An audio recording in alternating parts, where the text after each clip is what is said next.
Olá, seja muito bem-vindo a mais uma edição do programa Contraponto. Hoje falando de alguns temas, para variar, bastante polêmicos. A tentativa de reaproximação da presidente Dilma com o PMDB para tentar manter as rédeas do governo. Como ficam os consumidores, os motoristas que investiram nos extintores de incêndios do tipo ABC e agora a obrigatoriedade do extintor foi revogada, ou seja, não é mais necessário sequer ter extintor nos veículos de passeio. E quais serão as chances da dupla Grenal para obter um título ainda em 2015, o título de expressão, um título nacional? Para debater os assuntos de hoje, estão conosco o professor José Maria Pereira, do curso de Ciência Econômica da Unifra. Tudo bem, professor? Tudo bem, Quintana. À minha esquerda, o professor Sandro Meiners, também delegado regional de polícia e professor do curso de Direito. Tudo bem, professor? Tudo bem. E o professor Lissandro Dallanora, professor do curso de Administração e também diretor da Incubadora Tecnológica. Tudo bem, professor? Tudo bom. A gente começa no ritmo acelerado, porque é tanta notícia, a gente não quer perder tempo, né? Mas, na verdade, hoje nós temos as ausências do professor Alexandre Macari, do curso de História, e também a professora Larissa Pereira, que não é parente do professor José Maria Pereira, mas é a professora nossa da instituição do curso de Serviço Social. Bom, a gente estava falando sobre as temáticas do programa e já de antemão falar sobre a repercussão que tem tido os programas do Contraponto. O pessoal tem elogiado bastante que muitas pessoas têm entendido como é que funciona esse processo da crise através do programa Contraponto. A gente tem recebido críticas construtivas nesse sentido. Abraço aos nossos telespectadores que têm nos acompanhado e participado em relação ao programa Contraponto. E é nessa primeira temática, nesse primeiro assunto que a gente vai debater no programa de hoje, agora tentando desacelerar um pouquinho, fazendo essa abertura, em relação a essa tentativa de aproximação da presidente Dilma com o partido do PMDB, tentando manter a paz, tentando manter ou melhor, tentando conquistar a paz nesse segundo mandato, coisa que ela ainda não conseguiu no ano de 2015. A gente teve algumas notícias na última semana, inclusive um encontro, uma reunião do ex-presidente Lula com o presidente da Câmara dos Deputados, Eduardo Cunha, para justamente tentar manter o clima mais ameno neste momento, não se falar tanto em impeachment e aprovar algumas medidas, como, por exemplo, a CPMF. De antemão, já abro o assunto para a mesa para falar sobre esta temática, essa tentativa de aproximação. Ela se dará de uma forma tranquila ou não, professor José Maria Pereira? Olha, eu tenho uma tese meio fora um ponto fora da curva, digamos assim, né? Eu acho que a Dilma está se movimentando na direção errada. Eu acho que ela deveria se movimentar em direção ao PSDB. Eu tenho defendido essa tese aqui há muito tempo, que PT e PSDB são partidos, do ponto de vista ideológico, com pouca diferença. E os seus quadros também são muito parecidos, né? Eu acho que agora, a crise é tão grave, Quintana e colegas, que eu acho que teria que ser nós teríamos que ter um pacto de governabilidade agora. E eu acho que esse pacto de governabilidade com o PMDB, ela não vai conseguir com o PMDB.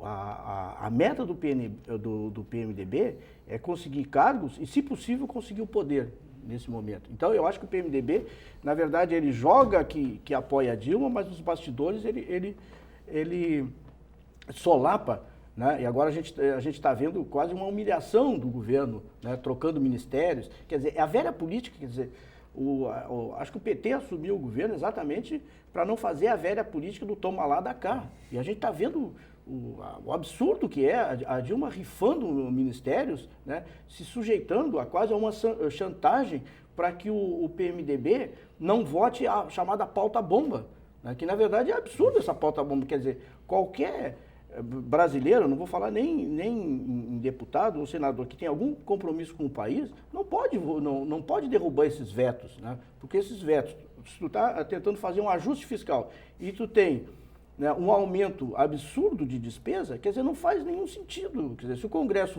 realmente derrubar esses vetos, é porque o Congresso não tem compromisso com a governabilidade, né? Então, eu acho que ela, no meu ponto de vista, a direção que ela está tomando é um sentido contrário. Eu acho que ela devia tentar, obviamente que são partidos diferentes e o PSDB é a oposição, mas agora, no momento de grandeza, eu acho que deveria se tentar isso, né? Porque, na verdade, a economia brasileira não pode continuar no absurdo que ela está atualmente. Essa crise, o dólar hoje chegou, nesse momento nós estamos falando aqui, gravando o programa na terça-feira, a 4,05. Nunca, durante o Plano Real, chegou a esse valor. O mais alto que chegou foi antes da eleição do Lula, que chegou, se não me falha a memória, a 3,85 ou 3,95. Então, isso daí desarticula completamente a economia brasileira e não tem tempo para ficar, né, nesse vai e volta com o PMDB. Eu acho que esse namoro não vai dar casamento e eu acho que teria que procurar fazer um pacto muito mais abrangente, que podia, no meu ponto de vista, envolver, eventualmente, aquelas figuras mais lúcidas do PMDB. Mas eu acho que o momento seria de procurar o PSDB, do meu ponto de vista. Professores. Essa questão do PMDB, essa, vamos dizer assim, aproximação ou reaproximação, né? Porque, na verdade, ambos estão no governo, né? Estão juntos, mas há um racha já bem claro, bem definido. A dificuldade da Dilma é muito grande, porque o PMDB acaba sendo um balizador em todas as votações que acontecem no Congresso Nacional. O peso político do PMDB, que tem a maior bancada, né, do Congresso, obviamente é muito grande, e qualquer aprovação favorável ao governo ou desfavorável ao governo depende do PMDB. O que acontece, na minha visão, eu acho que tem alguns ingredientes que foram colocados nessa questão, né? O PMDB já estava mais afastado do PT do que nesse momento. O Eduardo Cunha balança um pouco nesse momento, porque tem uma outra preocupação que ronda o Eduardo Cunha. Primeiro, a Lava Jato caminha em direção a políticos do PMDB. Quer dizer, obviamente que talvez ele próprio possa ser novamente afetado por alguma questão. Talvez até o próprio Renan possa ser afetado. Enfim, a gente não sabe. Mas já havia especulação prévia de que eles seriam afetados. Então, eles estão com essa preocupação agora na Lava Jato.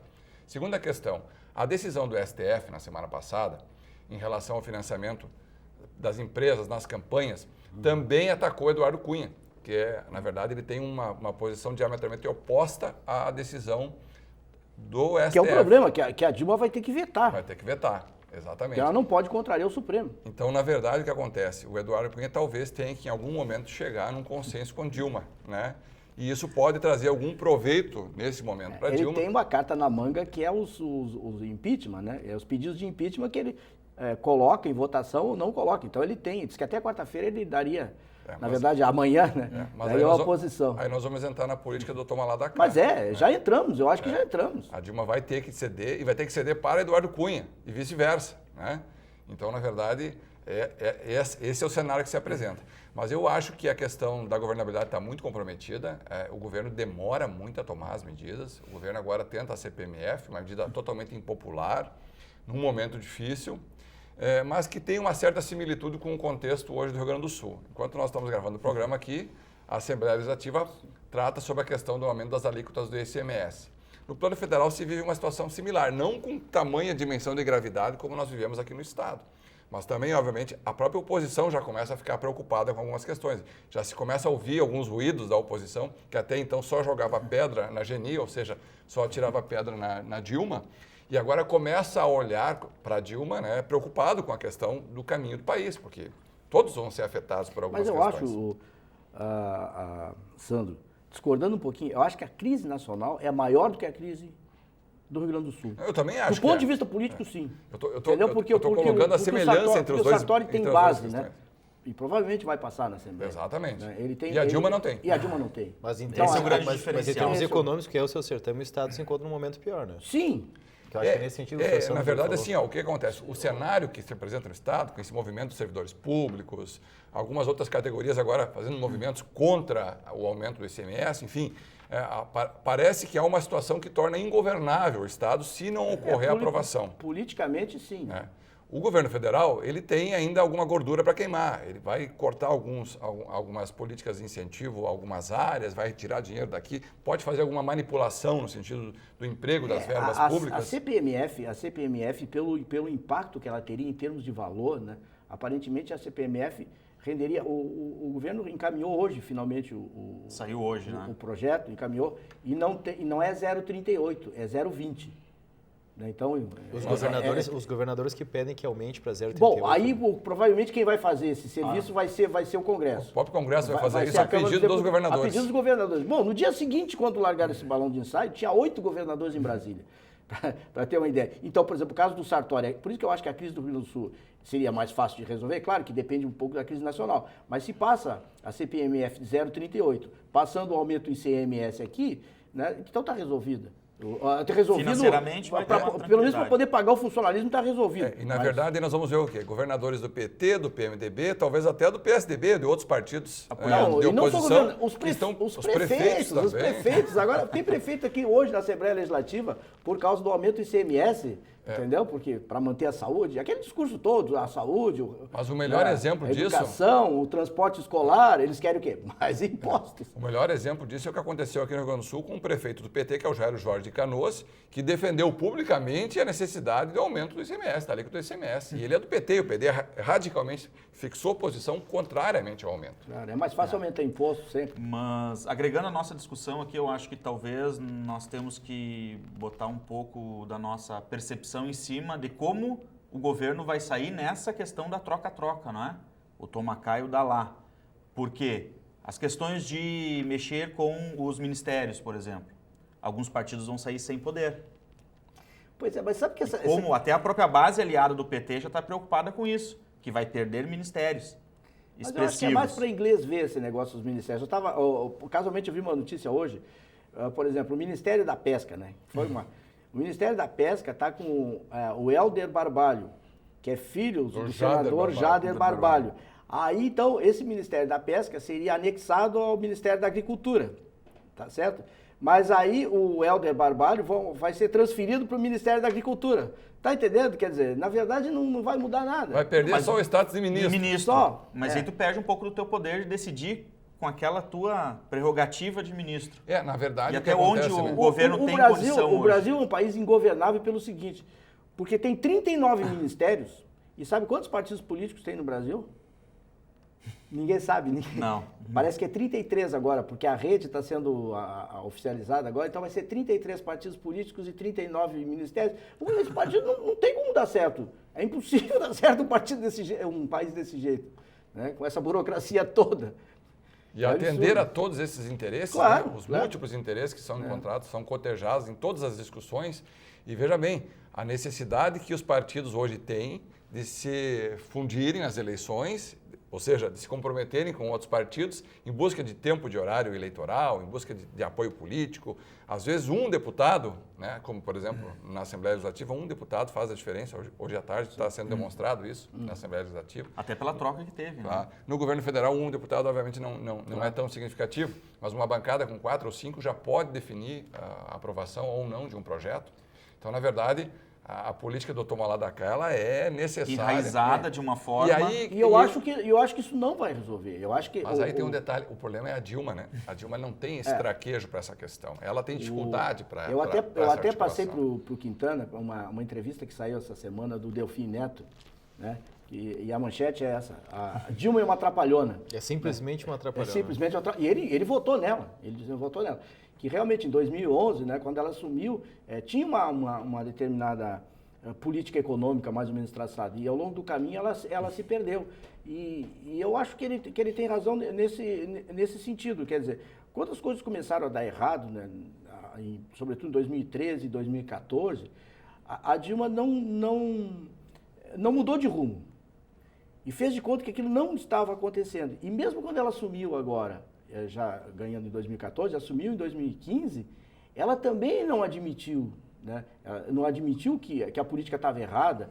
E, na verdade, ela não admite praticamente nunca. Ela faz uma outra meia-culpa pequenininha.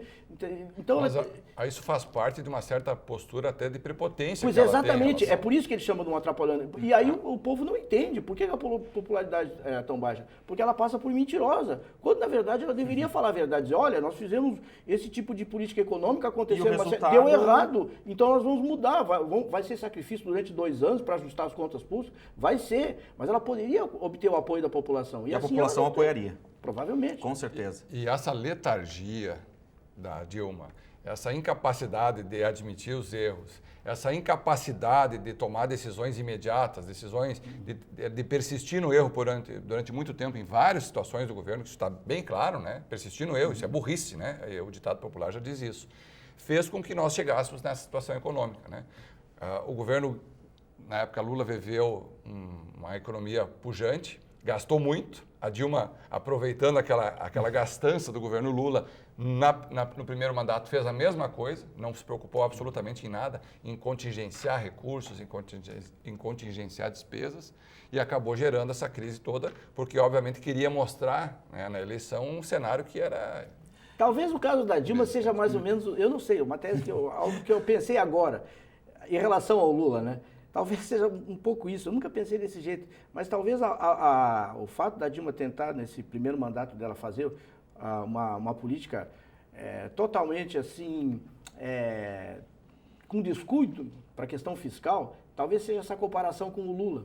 Né? Ela querer se comparar e ter essa obrigação de mostrar que ela é tão eficiente ou mais do que o Lula. Eu acho que esse que foi o problema. Só que o quadro econômico já era completamente diferente. E na verdade, ela quis deslocar a imagem dela do Lula, quis fazer um voo solo, né? Na verdade, ela foi guindada àquela condição pelo Lula. O Lula é o padrinho político. Porque o que se dizia é que o Lula ele elegeria até um poste como presidente, entendeu? Então, a Dilma era o poste que apareceu naquele momento. E quando ela assumiu o poder... se desfazer dessa imagem. Ela se desprendeu disso, claro, né? E tentou fazer, e fez mal. Né? Mas tudo isso... E agora ela volta, entendeu? A pedir socorro pro Lula. É isso que não fecha. Mas nesse cenário que nós estamos colocando aqui, esse histórico e todas as pessoas que têm uma certa expressão no cenário nacional colocam toda a questão da Dilma, o seu traquejo, a sua forma de atuar. Então nós chegamos no momento em que as alternativas que nós levantamos são incipientes, não vão acontecer. A questão da aproximação com o PSDB, talvez, que seria um caminho, acho muito difícil. Para Dilma fazer isso. Dificílimo. A questão do próprio PMDB voltar a ser uma grande força PMDB, no governo... A Dilma não dialoga diretamente com o PMDB, ela precisa de um interlocutor. Um interlocutor, que no caso é o Temer. Agora, então, surge duas situações em relação a isso. Em primeiro lugar, na negociação de 3 ministérios, nesses cortes, o Lula se torna o novo articulador do governo para os bastidores. Agora é uma notícia oficial. Saiu agora essa notícia, agora à tarde. Ele já é, né? Só vai ser oficializado, mas até então, já é há algum tempo. Ele é o articulador dizendo que, justificando que a Dilma não tem a questão bom relacionamento com o próprio Partido dos Trabalhadores. Que ela não tem mas sabe que eu acho que essa questão como reflexo, do Lula... O Cunha declara no mesmo momento que ele adia o processo... A Dilma só ingressou no PT... A Dilma só ingressou no PT por uma questão de necessidade no momento em que o Lula buscou na Dilma... Ela era secretária aqui, a gente já falou. Exatamente.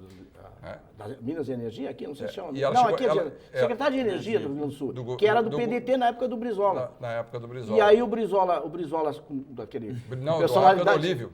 Da época do Olívio, mas o Brizola era o presidente do partido, do PDT. Né? E o Brizola é que indicou ela e outros cargos. Aí o Brizola rompeu com o governo e ela ficou. E pediu para todo mundo sair.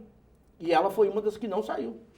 E ficou. Aí ela saiu do PDT e aí acabou entrando. Acabou. Mas eu acho que para se manter lá, acabou se filiando. Mas eu acho que aquilo que o Quintana levantou aqui, a questão do Lula, eu não sei se nesse momento o Lula, diplomaticamente, seria o salvador da pátria. Né? Em outras ocasiões, eu acho que ele poderia ser. Agora, nesse quadro político, e considerando que o Lula ele seria sempre colocado como um sucessor da Dilma... Ele criaria um cenário... Quer dizer, aí faltaria combinar com os adversários. A gente está vendo que está surgindo outros nomes, inclusive, por exemplo, surgiu muito forte o nome do Ciro Gomes agora. E apareceu no cenário. Que entrou no PDT e que foi candidato à presidência da República, e tempos atrás, e era líder nas pesquisas, né? Ele só acabou perdendo porque verbalizou algumas coisas que não deveria ter feito. Ele tem um temperamento muito forte. E ele voltou, tá? Exemplo do irmão dele, o Cid Gomes. A exemplo do irmão dele. E agora ele continua daquele jeito, né? Mas é que numa situação de crise, né, ele pode surgir como... Se tornar um expoente. Como surgiu o Collor naquela época, né? Que precisava de uma certa renovação na política. Ciro Gomes não é renovação, mas pode passar como renovação. E não interessa para ele o Lula ter destaque. Né? Como não interessa para o Aécio, não interessa para ninguém. Então eu acho que o Lula, nesse momento, eu não sei se... Eu acho que até um desgaste da própria imagem do Lula num momento em que ele não precisava estar se desgastando com esse setor. Eu acho que o Lula atrapalha. Mas a questão é o seguinte, quem poderia ser um articulador do PT ou da Dilma hoje junto ao Congresso? O Temer já não funcionou, né? os ministros que compõem o núcleo duro, vamos dizer assim, do governo Dilma seriam o Mercadante, que não tem esse traquejo para fazer essa questão. O Nelson Barbosa já demonstrou que também não tem. O Levi, impossível conversar. Não, não tem como. O PMDB não tem líderes. O PMDB, antigamente, ele tinha líderes, como vamos dizer, o próprio Pedro Simon, né? O partido é partilhado. A época do Ulisses Guimarães, o PMDB foi um partido. Hoje eu costumo chamar é um ônibus hoje, entendeu? Foi um partido, hoje é um ônibus, todo mundo entra ali, cada um pensa de um jeito. Mas o que une o PMDB, o ponto em comum, é o apego ao poder, é só. Do meu ponto de vista, desculpe, pessoal do PMDB, mas é a visão que o povo tem, de um modo geral, é a que se tem, né? Porque qual é o ideário político do PMDB?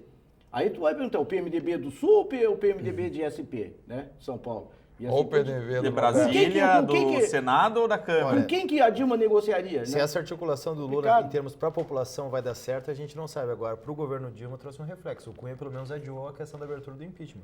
Ele já anunciou que poderia ser essa semana. Mas eu acho que não é por isso. Ele declarou eu acho que é o troca lá, a questão Isso aí é uma carta que ele tem na manga, entendeu? Se a coisa apertar lá no pro lado dele, Lava Jato, ele sempre tem essa carta na manga, entendeu? Mas quem é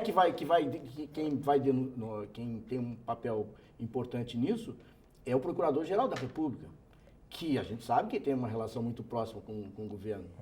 Principalmente com a Dilma. Principalmente com a Dilma. Então, talvez seja assim, o único jeito de segurar ele, e ele tem um impeachment aqui de um lado, e cada um tem a sua artilharia pesada. Eu acho que o Lula tem um papel, e o Lula está agora oficializado, porque tem um papel importante. O Lula tem uma proximidade muito grande com o Renan Calheiros.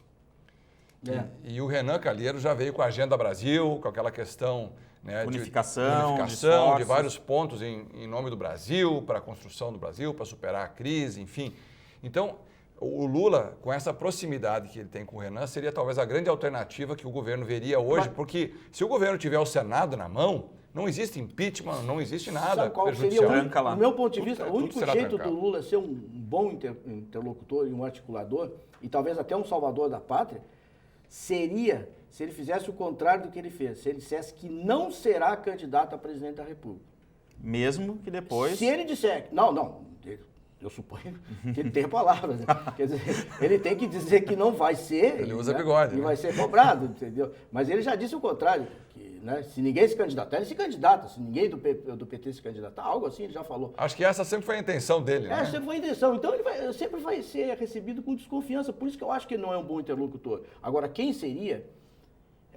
não houve renovação dos quadros do PT. Mas aí tem um detalhe, ó, nós ainda temos um tempo muito grande até a eleição. O lapso temporal que existe entre o momento atual e até o novo pleito. O problema é que essa crise ela vai surgir. Degenerativa, entendeu?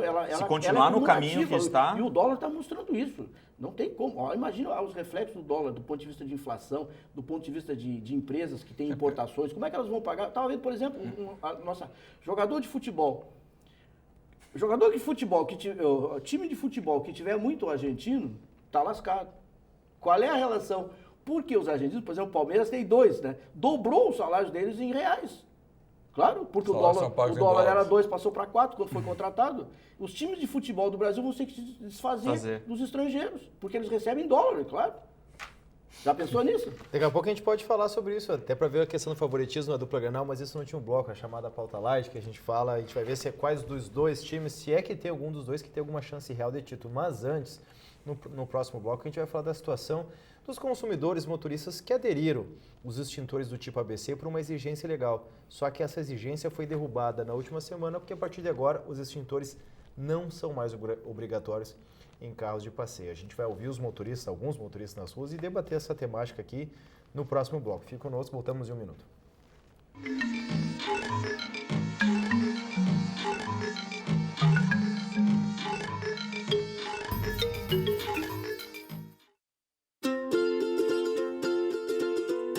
A sua família pode fazer parte da realeza. Ela se torna mais nobre quando decide compartilhar. Doar órgãos é um gesto que envolve toda a família. Família Nobre é a família consciente. Comunique sobre suas intenções. Doar, um ato familiar. Campanha Doação de Órgãos. Eu sou a coisa mais importante do planeta. Sou forte, sou indispensável, sou mais eu. Afinal, todos precisam de mim. Não tenho cheiro nem gosto, sequer tenho cor. E mesmo assim, todos precisam de mim. As pessoas, as plantas, os animais. Tudo aquilo que habita a terra tem em mim a satisfação de suas necessidades. Sou a lágrima que sai dos seus olhos, o aguçar da sua boca sedenta. Limpo, floresço, regenero, hidrato e mato a sede. Sou tudo que há de melhor e preciso me proteger, pois um dia posso me extinguir e sem mim, todos à minha volta virarão pó. Preciso me proteger e preciso que todos me protejam. Sou importante demais para acabar. Eu sou água. Somos todos água.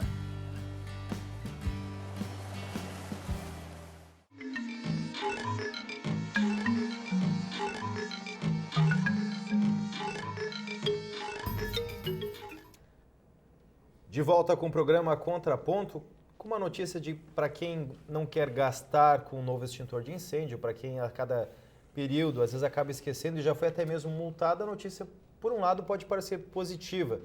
Não é mais necessário gastar com extintor de incêndio, mas para quem nos últimos meses correu atrás do extintor do tipo ABC, que era uma exigência legal e que seria cobrada a partir do mês de outubro de forma obrigatória, como fica?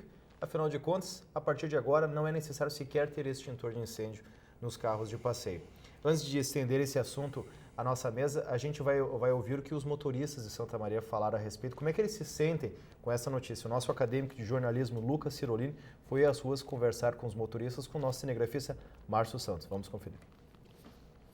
Pois é, bem complicado, né? Essa questão aí, o governo está só querendo mais tirar dinheiro nosso, já estão tirando, né, com esse bando de imposto e agora uma hora muda.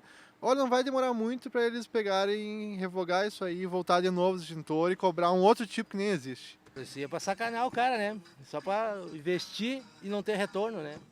Não tem porquê, não tem porquê. Falta de consideração com o motorista, fazer a gente gastar para não ter utilidade agora. Eu acho um absurdo isso, simplesmente um absurdo. Brincar com... Exigem, me multaram uma vez por causa desse extintor. Agora eu botei o extintor, como eu paguei quase R$200 de extintor, liberaram. Uma indignação total isso aí. É um absurdo, é um absurdo.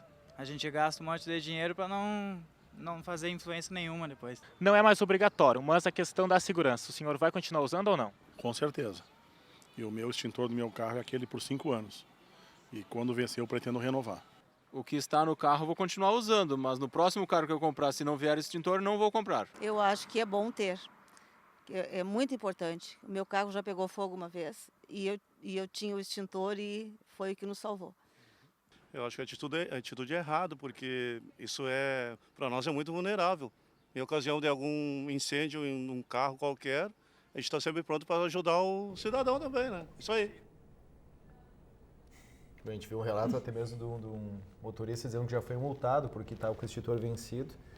E essa notícia chamou a atenção de todo mundo, porque como é que fica o consumidor nesse momento, né? Vai reclamar por algo que era obrigatório até o mês passado e a partir de agora não é mais? Fica uma situação complicada, né, professor? Muito desagradável. Mais uma vez, né? O Brasil adota uma posição, primeiro obriga as pessoas a se adequarem a uma regra, que seria todos ter o extintor ABC, né? Houve uma corrida desesperada pelas pessoas, desapareceram do mercado os extintores devido à alta procura, os preços foram superfaturados por muitos, né? Houve até um comércio ilícito, os extintores foram adulterados, falsificados, contrabandeados, para que se atendesse a essa alta demanda. O Contran, não? Denatran. O Denatran 2 vezes prorrogou o prazo, né? Era para o final do ano passado, depois para abril e agora para outubro, né? E agora quando chega na iminência da adoção da obrigatoriedade dele, sob pena da multa, né? Obviamente que o Denatran faz um estudo, que diz que estavam estudando nos últimos dias, um estudo foi tão rápido assim, agora com pesquisas, porque na União Europeia não é obrigatório, porque nos Estados Unidos os dados não são corretos ou existe, uns dizem que em alguns estados é obrigatório, outros estados não é. Enfim, informações um pouco divorciadas de um contexto de realidade e simplesmente abolem a necessidade do extintor porque dizem que as pessoas não estão preparadas para o uso do extintor.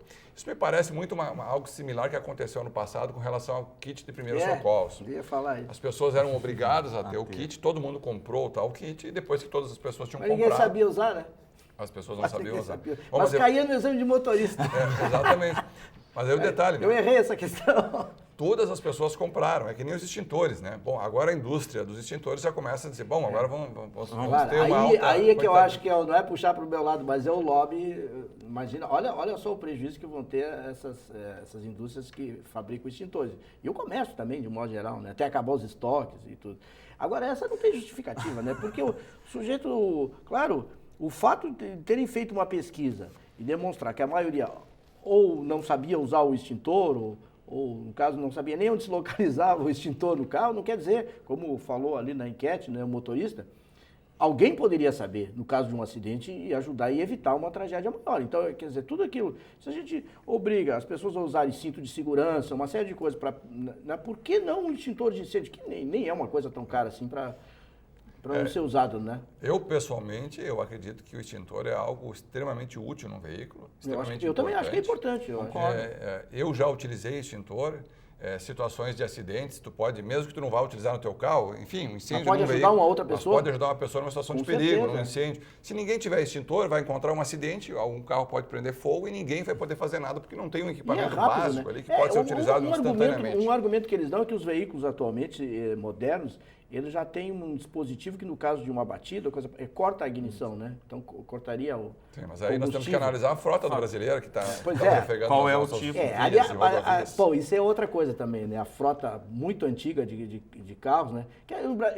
Aí tem uma outra tese meio estranha, né? Que eu defendo, que eu acho o seguinte, quanto mais velho o carro, vamos me crucificar aí na TV, quanto mais velho o carro, maior deveria ser o imposto, do meu ponto de vista. Porque é o carro que polui mais, que tem mais riscos de acidentes, etc. E tal. Isso ocorre em países desenvolvidos, não estou inventando a roda aqui, eu sei que no Japão acontece isso, né? Estimula a indústria, né?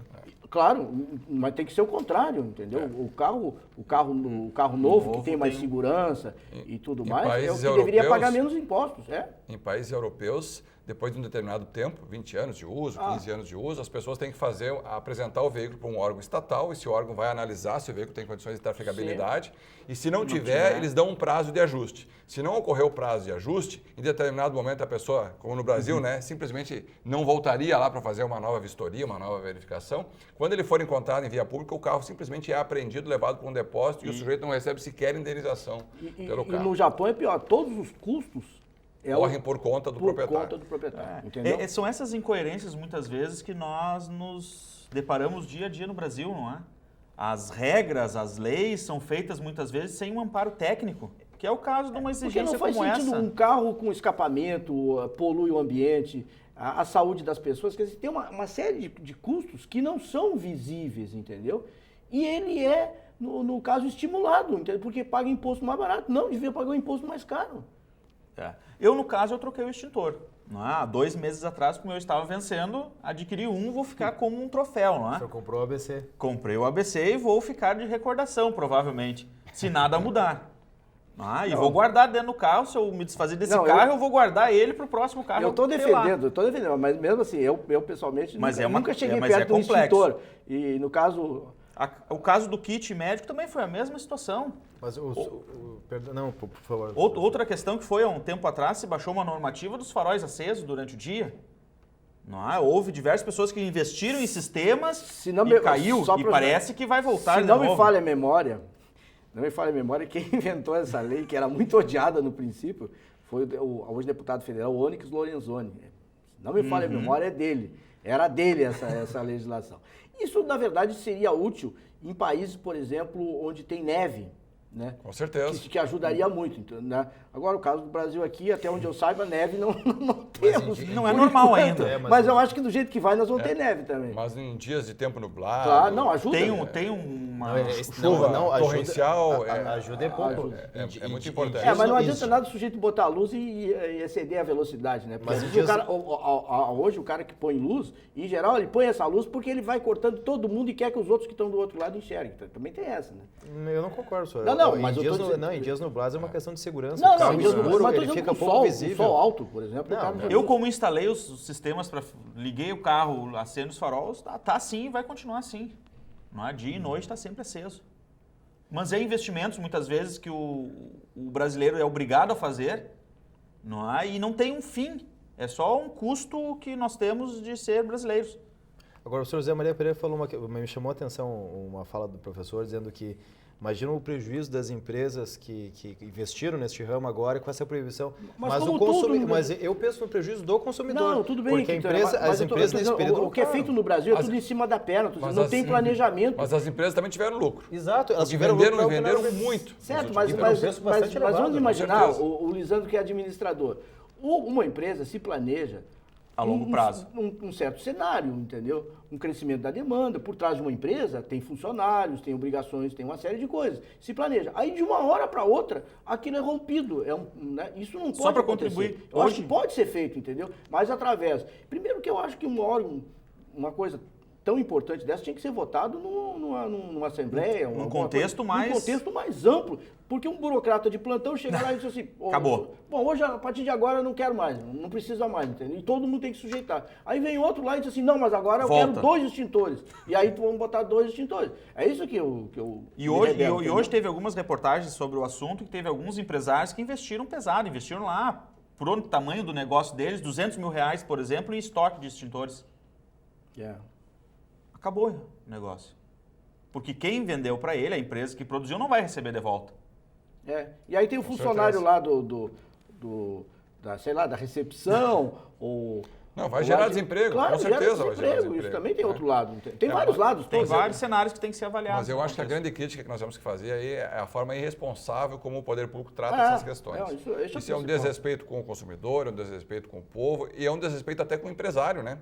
Que acaba enxergando em algumas determinações oportunidades de negócio e acaba investindo massivamente nessa questão, sofrendo depois um revés logo a seguir, né? Não estavam preparados para a demanda que surgiu no final do ano passado.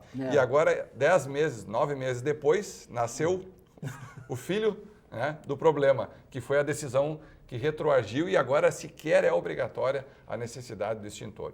Então, acho que essa falta de consistência nas políticas adotadas, a falta de estudo prévio, a falta de seriedade com que as pessoas, os burocratas, tratam as coisas no Brasil, isso é desrespeitoso, né? Nós teríamos que ter até uma forma de, vamos dizer assim, criar algum tipo de regra com multas, com penalizações severas para esse tipo de administrador. O Brasil é um absurdo de pessoas que a têm quantidade de leis que o Brasil tem, né? Acho que é humanamente impossível saber todas as leis, ou sequer a metade delas que tem no Brasil. Não, e um detalhe muito importante, né? Apesar de nós termos um emaranhado legislativo imenso, é quase diarreia legislativa o que é feito pelo Congresso Nacional, de tantas leis. Confesso que eu nunca tinha ouvido isso. Não, mas é uma expressão que ela é adequável à forma como o Congresso legisla, faz leis sobre tudo. Mas e fora do Congresso, e apesar disso, portarias não, eu nem estou entrando nessa questão. Portarias circulares e não sei o quê, memorandos. Como é que um mortal vai saber disso? Não tem como. E um outro detalhe, apesar de tudo isso, nós ainda temos um poder judiciário que tem um ativismo político muito grande, porque o judiciário hoje no Brasil, principalmente o Supremo Tribunal Federal, rotineiramente, semanalmente, tem tomado decisões por causa da inércia do Poder Legislativo. Então, fazem muitas leis de péssima qualidade, tem uma incapacidade muito grande de legislar bem, né, porque não estudam, né? As legislações, elas são de afogadilho, né? Agora fizeram uma no Rio lá, né? Começou a usar arrastões de novo no Rio, porque o pessoal agora não pode... se houver um suspeito, né, abordar menores sem o ato flagrante, constituído. só se for flagrante, entendeu? Aí a polícia já não pode retirar aqueles menores, nem para fazer digamos como é que você chama isso, uma revista, né, ou coisa parecida. E aí começou os arrastões, aí a população está revoltada, aí vem o judiciário, né? Aí vem o judiciário, não, mas pode, não sei. Então Mas é justamente por isso. Quem legisla no Brasil, quem faz as normas, faz mal as normas. Faz uma construção normativa equivocada, divorciada da necessidade do contexto social, que a população precisa. E aí precisa o ativismo judicial. Ou seja, a justiça interferindo em tudo. Acaba, na verdade, invadindo uma seara de atribuição que é do Poder Legislativo. Por que isso que nós estamos falando, eu citei o caso da polícia, olha, tem casos que tu não precisa de lei, é só bom senso. Óbvio, né, que supõe-se que a polícia, quando vai no ônibus, ela só um sujeito, uma pessoa, um menor, o que seja, uma atividade suspeita. Né? Quer dizer, eu acho que não...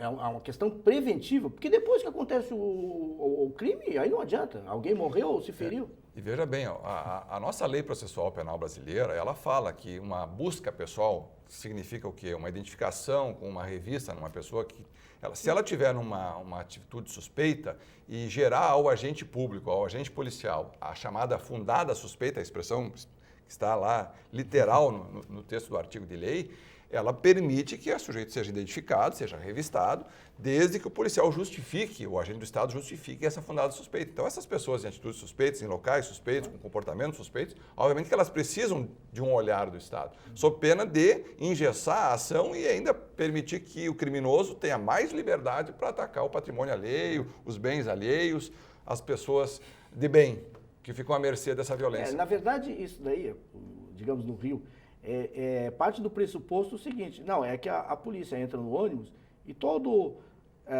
aquele menor que for negro, tiver mal vestido, então ele vai ser o primeiro a ser revistado. Parte desse pressuposto, né? Mas aí não é regra geral isso. Mas isso é uma questão cultural discriminatória, né? E a discriminação não é, vamos dizer assim, primazia do Brasil, né? Se nós somos nos Estados Unidos, eles também têm uma cultura discriminatória. A Europa, em alguns locais, também tem uma cultura discriminatória. Então, isso faz parte das culturas dos povos. Isso não tem como mudar a cabeça do policial. Exatamente. Depende do policial, não é uma regra da polícia. Essa temática a gente fica para outra oportunidade, até porque o extintor já foi apagado fogo aqui, né? Eu ia dizer. Mas só uma última informação, o equipamento continuará sendo exigido no país apenas para caminhões, caminhão-trator, micro-ônibus, ônibus e veículos destinados ao transporte de produtos inflamáveis. Daqui a pouco, então, o prejuízo das empresas não vai ser tão grande assim, pelo menos, talvez não a longo prazo, num primeiro momento, pela demanda que se imaginava, talvez. Mas pelo número de veículos particulares, o número de veículos de passeio. De passeio e de carga. Mas é que muitos aderiram, né? Durante esse período, poucos brasileiros deixaram para a última hora, como eu, que eu estava aguardando se ele ia ter desconto ali. Sim, mas quem não colocou não vai colocar mais. Como eu vinha o preço e outra coisa que vai acontecer... eu tive que trocar porque venceu. Eu fui deixando até justamente e é provável, alguém falou ali na enquete, que talvez a própria empresa, a fabricante, a montadora, o carro já venha sem extintor. Mas não tenho dúvidas disso. Porque cada vez eles economizam mais, né? Agora já está vindo sem step já o carro. O Brasil incentiva esse tipo de comportamento do Quintana. E é o mesmo tipo de comportamento em alguns casos também.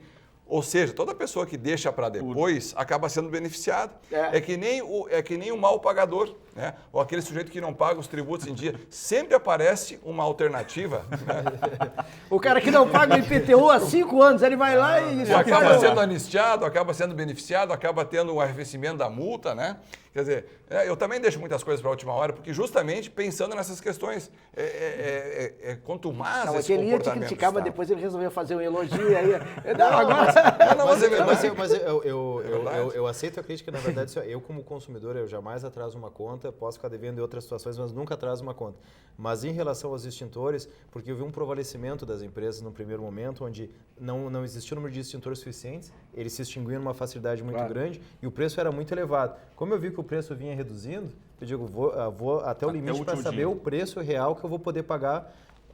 Não vou ficar fora da lei, porque não era obrigatório ainda, claro. Mas eu vou pagar pelo menor preço, porque no início foi um prevalecimento. Tu ia procurar em 2, 3 dias se extinguir. Mas a gente já estourou nosso tempo aqui, não vou falar da minha vida pessoal nem como motorista. Eu entendi o puxão do orelha. No próximo bloco, então, a gente faz uma pauta mais light. Aqui nós vamos falar de futebol. Será que a dupla Grenal, algum dos times, pelo menos, tem chances reais ou chance real de conquistar um título ainda em 2015? Nós voltamos em 1 minuto.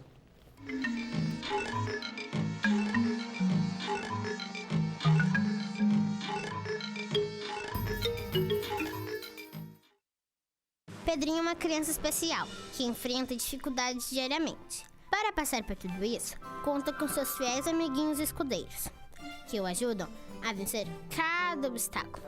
Sem eles, Pedrinho nunca conseguiria enfrentar o temível dragão, que impede que todos levem uma vida feliz no castelo. Para quem enfrenta um dragão por dia, uma mão amiga sempre é bem-vinda. Por isso, Pedrinho precisa da sua ajuda também.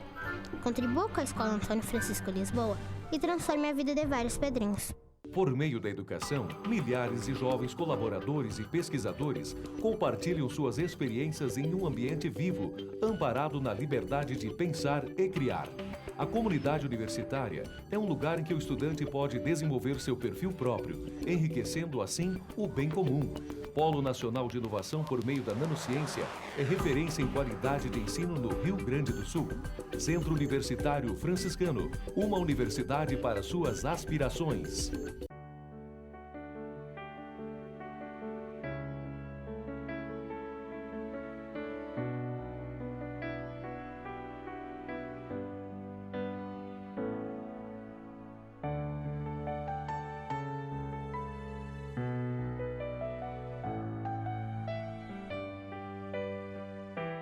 ONG Parceiros Voluntários de Santa Maria, 6º andar do prédio da Cassisme.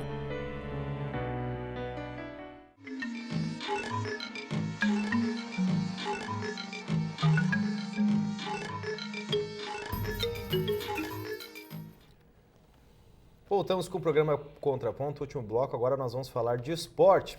Será que alguém da dupla Grenal possui chance real de ainda levantar, conquistar um título em 2015? Antes de a gente fazer uma espécie de clássico Grenal aqui na nossa mesa do programa Contraponto, a gente foi também às ruas, a nossa equipe, o Lucas Cirulini, acadêmico de jornalismo, e o nosso cinegrafista Márcio Santos seguiram a peregrinação pelas ruas, ouvindo a opinião da população santamarense sobre essa possibilidade real, se temos ou não chances de conquistar um título em 2015. Vamos ouvir. Olha, eu como colorado, lamentavelmente vou te dizer que o meu time talvez não tenha, mas estou torcendo para um gaúcho seja campeão assim. Eu acredito que não. Acredito que não, porque está muito sem plantel, o jogador que entra não entra no mesmo nível dos demais, né? E acho que tem time mais qualificado aí, do centro do país, né? E tu, o que tu acha do teu time lá?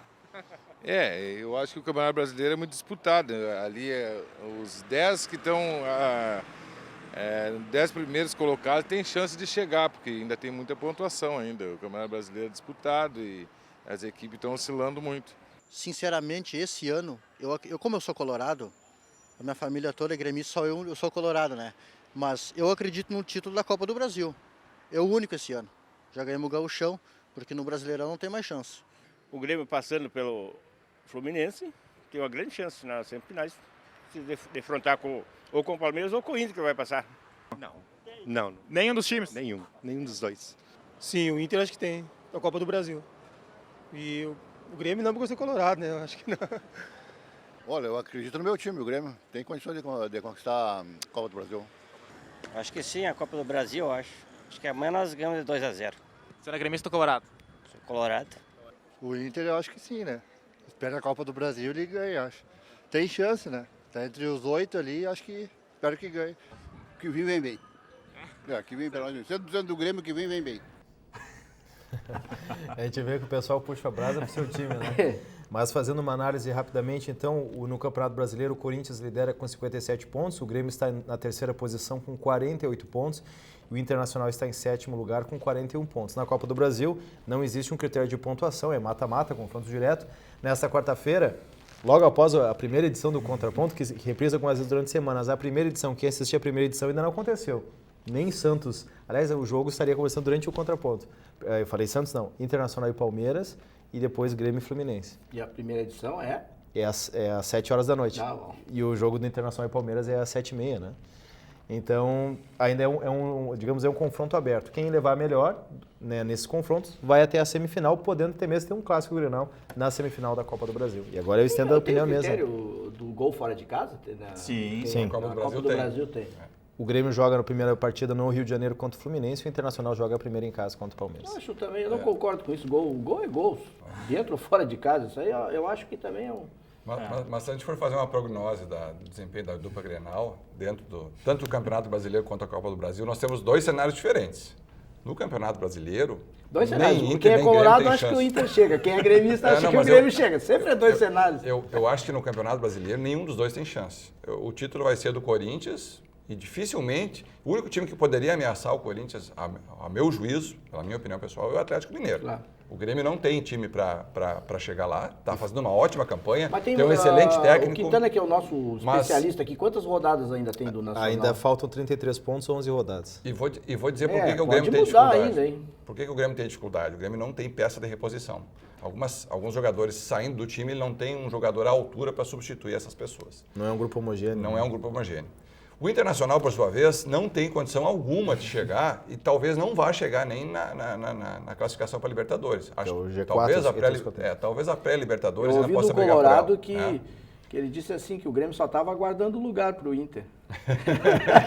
Mas em termos, pode ser no próximo ano. Mas em termos matemáticos, a probabilidade é muito maior do Internacional chegar no G4 do que o Grêmio alcançar o Corinthians, porque o Palmeiras, que é o quarto colocado, tem 44 pontos, o Internacional tem 41. Eu concordo que o Grêmio está a 9 pontos do Corinthians. Eu acho, matematicamente é possível, mas o Inter, na prática... Tecnicamente é outro... Eu acho que o Grêmio não chega de jeito nenhum, não tem time, não tem banco, né, eu acho que o Inter, embora tenha um plantel um pouco mais qualificado que o do Grêmio, né? Ainda não tem uma estrutura de time bem delimitada, bem definida. O Argel ainda fez algumas experiências. O jogo contra o Figueirense mostrou que ele tentou uma experiência que não deu certo e insistiu na experiência, né? Deu uma teimada, né, na estratégia equivocada que ele adotou. Mas o Roger está teimando com o Thiago, o goleiro Thiago também. Eu também não tiro o Thiago de jeito nenhum e ele está entregando, que aliás eu acho que sempre tem um mas o Roger, veja bem, todo treinador teme alguma coisa. Ele está teimando no goleiro, que pode ser comprometedor, né? Mas mais comprometedor do que o goleiro não existe, porque depois do goleiro o que é? É gol! Então eu prefiro que o cara seja teimoso no centroavante. Pronto, errou, tudo bem. Eu acho que a pior teimosia do mundo é essa. Acho que o senhor Santos não concorda porque o Argel está teimando com o Rafael Moura, né? E o Rafael Moura não faz gol. O Rafael Moura não faz gol no Inter. Olha, mas eu acho que é uma injustiça, porque os colorados não... Porque ele já fez gols valiosos, viu? Tudo bem. O Rafael Moura foi artilheiro no Goiás, foi artilheiro no Fluminense. No Atlético Paranaense, mas nunca foi artilheiro no Inter. Ele fez alguns gols importantes no Inter. E não vai ser. E não vai ser ele agora. Tanto é que ele não vai jogar agora, né? Daqui a pouco, agora tu compara com o centroavante. No jogo daqui a pouco, né?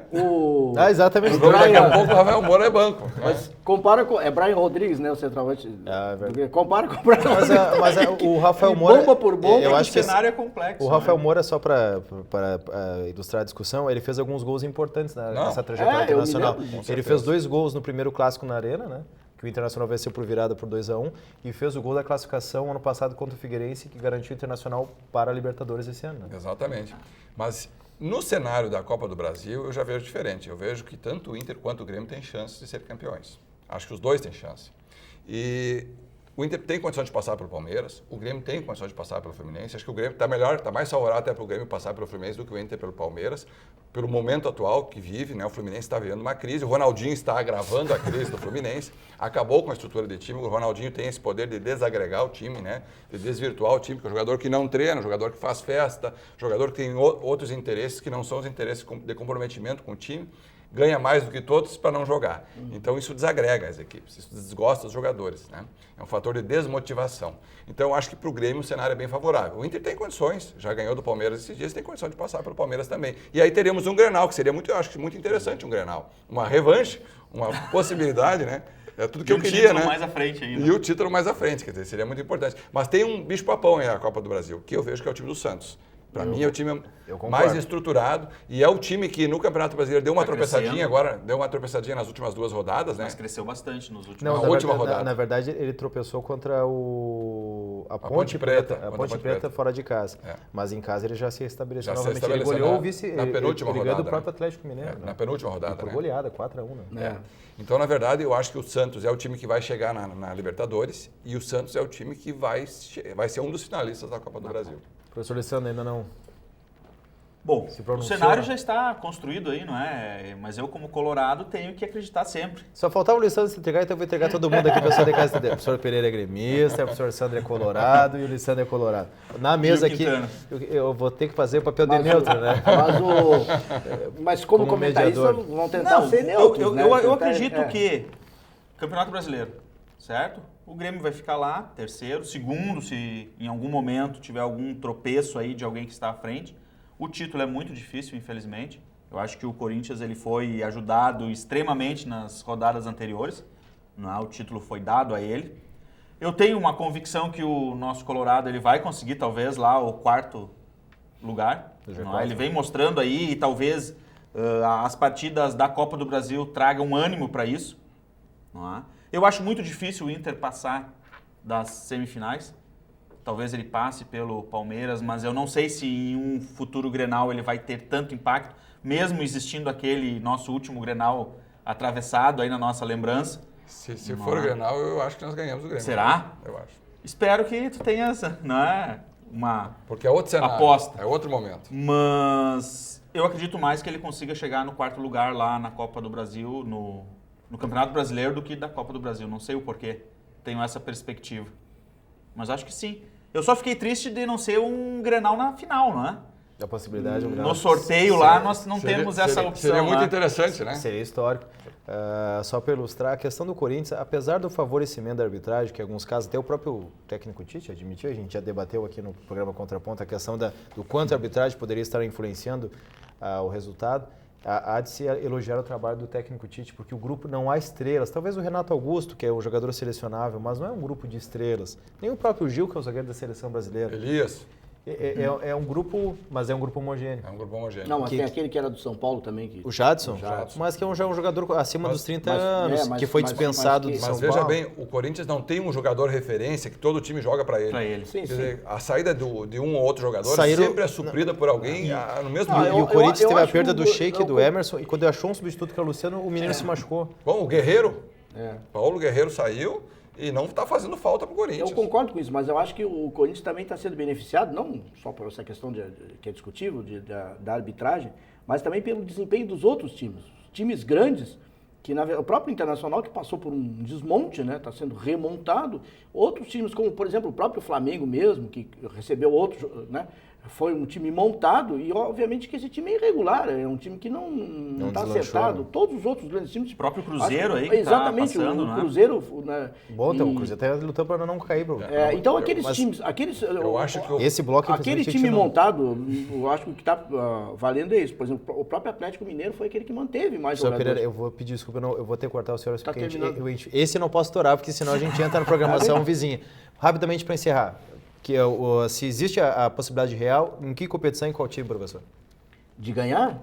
Olha, acho que está todo mundo apostando na Copa do Brasil, com todo mundo aposta. Eu acho, honestamente, olhando pelo lado do Grêmio, pelo lado do Inter, eu não sei se eles passam por esses times grandes, pelo menos quando tiver que enfrentar, seja Palmeiras ou um time maior, mas eu acho que pode ser que um deles passe na Copa do Brasil. Agora, no Campeonato Nacional, o máximo que eles podem almejar seria a classificação para a Libertadores, eu acho. Professor Santos. Eu acho que na Copa do Brasil, tanto o Inter quanto o Grêmio têm chances. Acredito que os dois têm essa possibilidade, mas obviamente que só um vai poder chegar lá.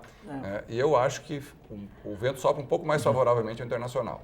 No Campeonato Brasileiro, eu acredito que a última vaga será, a briga será travada entre Inter, Grêmio e talvez Santos. E o próprio Palmeiras. Que vão brigar pela última vaga. Eu acho que teria que ver quem o Corinthians enfrenta lá na frente. Você vai pegar time grande... E tem um confronto com o Atlético Mineiro ainda. Pegar Atlético Mineiro, não sei se vai pegar São Paulo é um time que também... São Paulo ainda decimou, o Palmeiras já foi. Mas o Corinthians tem muita gordura para queimar, né? Ele pode tropeçar 2, 3 rodadas até ser alcançado por alguém. Professor Alessandro? Concordo com os meus colegas aqui, não é? Copa do Brasil é o único que nós temos uma perspectiva, talvez, de um título aí, não é? De um time gaúcho. Não é? Espero que o professor Sandro esteja certo e venha ser o do Inter. O brasileiro, infelizmente, é isso aí. 3º, 4º lugar para nossos times e, infelizmente, nada mais do que isso esse ano. Vamos esperar que o próximo ano nós tenhamos um desempenho mais efetivo. Maravilha. Encerramos então mais uma edição do programa Contraponto. Você pode participar, nos ajudar a construir as próximas edições enviando e-mail para tvunifra@unifra.br ou pelo facebook.com/tvunifra. E veja essa edição e todos os programas da TV Unifra no nosso canal do YouTube, Unifra Online. Professor José Maria Pereira, professor Sandro Meiners, professor Lissandra Elanora, muitíssimo obrigado pela presença de vocês. Obrigado. Voltamos na próxima semana. Tchau.